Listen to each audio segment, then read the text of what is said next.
Welcome back, everyone. In today's video, we're going to be talking about the overlap between spirituality, religion, specifically we'll be talking about Christianity, and lastly, science. And I think in today's world, we often find that those topics are talked about separately, and that there's a lot of confusion and a lot of debate over whether there's any overlap between these major ways of viewing the world.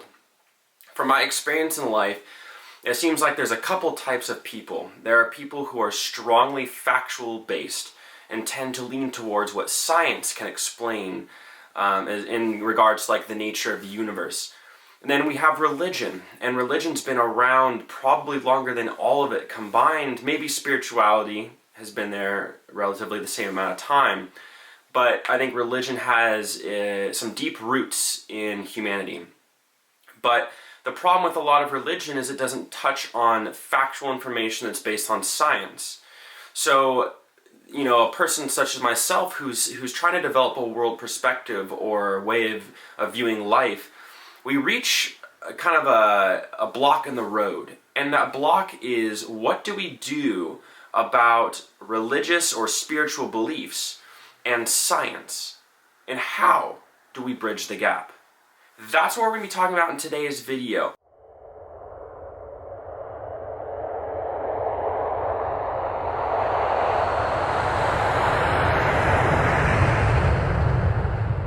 Alright, so to start things off, we're gonna look at religion first. And the reason I choose to start with religion is that it kind of can lay the story for where we're going in this video.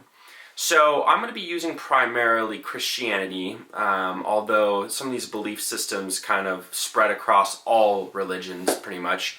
But we'll be using Christianity to kind of demonstrate what we're talking about in this video. So I grew up in a Christian family and was pretty much taught a Christian way from my early childhood, and it wasn't until maybe 19 years old that I really started to kind of question and examine my belief system at a little bit deeper level. And what I love, though, is that Christianity kind of laid the framework for who I am as an individual, as far as my identity and my way of being and my moral code of conduct. And I think that that's kind of where Christianity fits into today's video, is that yes, Christianity and religions talk a lot about the origins of the universe, but I think its largest contribution to society is a more universal moral code to live by, and values to kind of aim towards. And I think it's really important because it helps people develop a stronger identity that's surrounded by love versus the opposite of that, which is scarcity, which is a desire to have more and more and more. So I think that that's what Christianity brings to the table in terms of the overlap. I also want to start talking a little bit more about the philosophical standpoint of Christianity. And what we start off in Genesis thinking is that God created the heaven, the universe, earth, all plants, life, animals, everything that exists, God created. From light to darkness, to our solar system, to the Milky Way, all of it. And in addition to God creating this, God also gave us as beings consciousness. Now, this consciousness was given to us as a tool to differentiate between good and bad, right and wrong, and to kind of navigate life. Now, I can't say that's necessarily my own personal belief, but that's typically what you pull away from Christianity if you boil it down to the absolute core. So take with that what you will. But moving on, that consciousness that was given to us is often referred to as the Holy Spirit in Christianity. And to me, I feel that consciousness and that ability to navigate moral parts of life actually comes down to our sense of self, our soul, and our sense of intuition. So in Christianity, they separate. It's called the Trinity, and we have God, we have Jesus, and we have the Holy Spirit.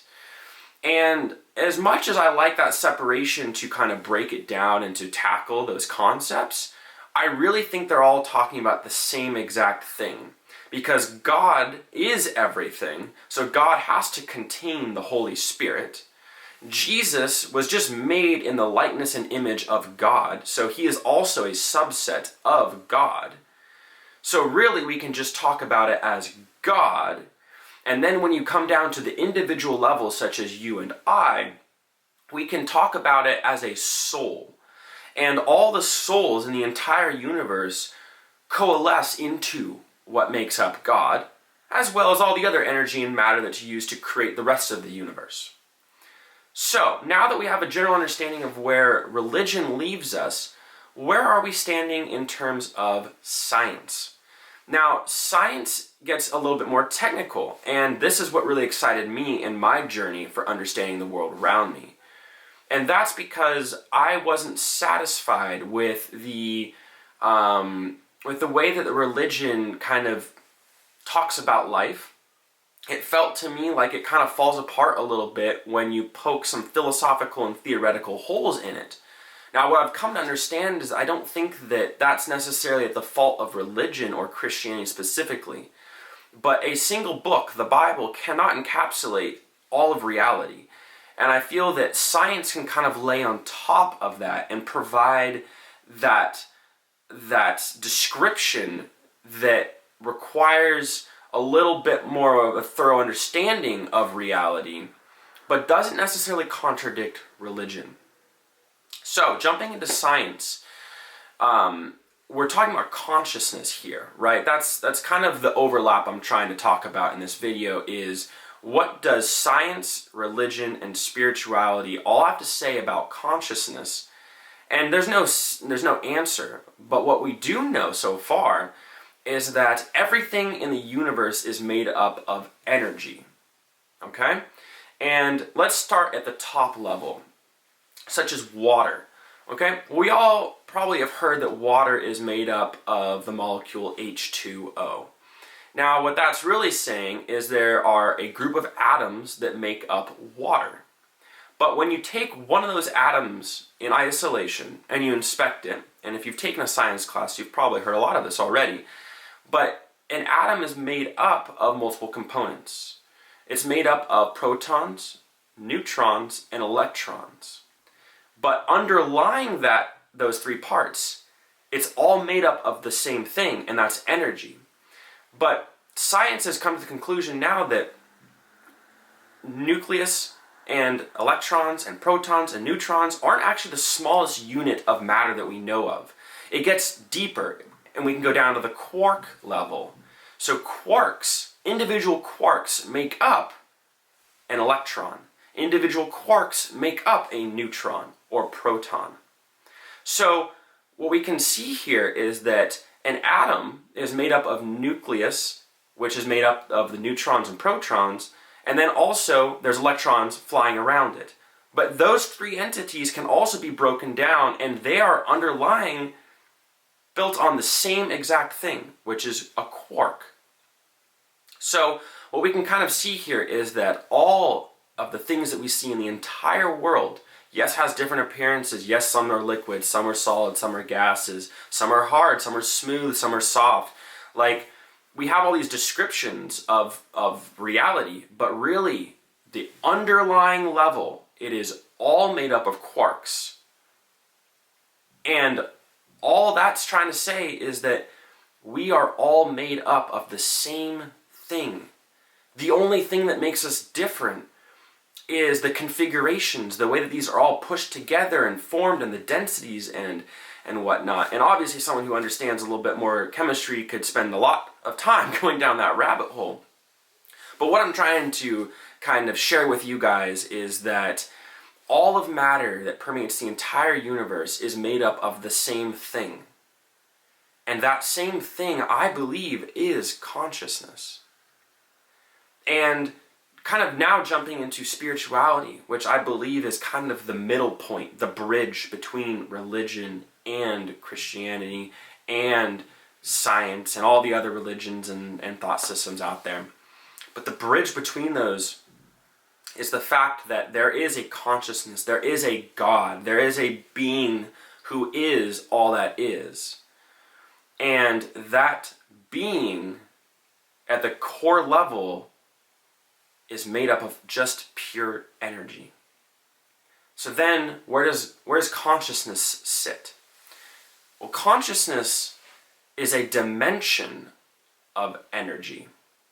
So for example, we live in a three-dimensional universe, but a dimension higher than this three-dimensional universe is time.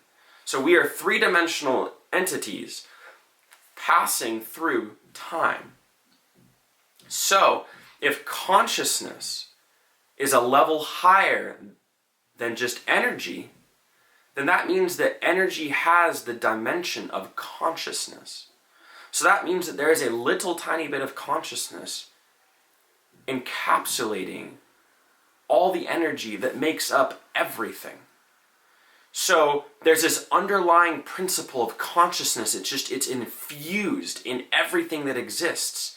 It's impossible to have energy without some level of consciousness to it. And I think that's where spirituality fits in here, is that you often hear spiritual people always saying, we are all that is, we are all one, we are everything that exists. And that might sound a little hokey pokey to some of you out there, but I really do believe that there's a strong enough evidence between religion, Christianity specifically, and science, and then spirituality just folds it all together and shows us that we are a part of God. And God is consciousness. And if we are a part of God, then that makes it so that we have consciousness as well. Now, I know what we talked about today was a little conceptually deep. So if you have any questions at all, I would love to hear from you down in the comment section below. If you liked and enjoyed this video, I would love and really appreciate if you hit the like button and subscribe if you enjoyed this kind of content. If you haven't had a chance yet, I really suggest checking out my other content, as every YouTube person would say, right? But I really genuinely think that if the stuff we talked about today interests you, I talk a lot more about these kinds of things on this channel. If you know of anyone who would really benefit from hearing something like this, please give it a share. I'm in the process of really trying to grow this channel, and I really can't do it without you guys. As always, thank you so much for watching. And be sure to check out, I actually wrote a blog post that was my outline for this video, and if you have any questions or need some clarification, I really go a lot deeper and more detailed in that blog post. So go ahead, check out down below, and there's a link to my website where you can read about pretty much everything I've done so far. And if that interests you, then that's great.